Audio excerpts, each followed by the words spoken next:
বুধবার ছিল প্রার্থীদের মনোনয়নপত্র দাখিলের শেষ দিন। বিভাগীয় কমিশনার ও রিটার্নিং কর্মকর্তাদের কার্যালয়ে দিন শেষে কতজনের মনোনয়নপত্র জমা পড়ল তা এক ব্রিফিংয়ে জানান ইসি সচিব হেলাল উদ্দিন আহমদ। বলেন, সারা দেশে ৩,০৫৬ জনের মনোনয়নপত্র দাখিল হয়েছে, যার মধ্যে ঢাকা বিভাগে সবচেয়ে বেশি ৭০৮ জন। আসন ভিত্তিতে ঢাকা ৮-এ সবচেয়ে বেশি ২২টি ও মাগুরা ২-এ সবচেয়ে কম ৪টি মনোনয়নপত্র জমা পড়েছে। ৩,০৫৬ জন মনোনয়নপত্র দাখিল করেছেন। এর মধ্যে রংপুর বিভাগে ৩৬১ জন, রাজশাহী বিভাগে ৩৫৩ জন,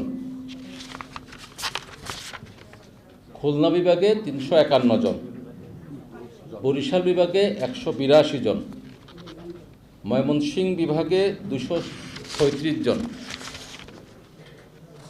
ঢাকা বিভাগে ৭০৮টি মনোনয়নপত্র দাখিল করা হয়েছে, সিলেট বিভাগে ১৭৭ জন এবং চট্টগ্রাম বিভাগে ৬৮৮টি মনোনয়নপত্র দাখিল করা হয়েছে। এছাড়া অনলাইনে মনোনয়ন জমা দিয়েছেন ৩৯ জন, যার মধ্যে সফলভাবে দাখিল হয়েছে ২৩টি। সচিব দাবি করেন, মনোনয়নপত্র দাখিলের সময় কোনো আচরণবিধি ভঙ্গের তথ্য পাওয়া যায়নি। সারা বাংলাদেশে উৎসাহ, উদ্দীপনা এবং আনন্দ উৎসব মুখরে এই মনোনয়নপত্র দাখিল করা হয়।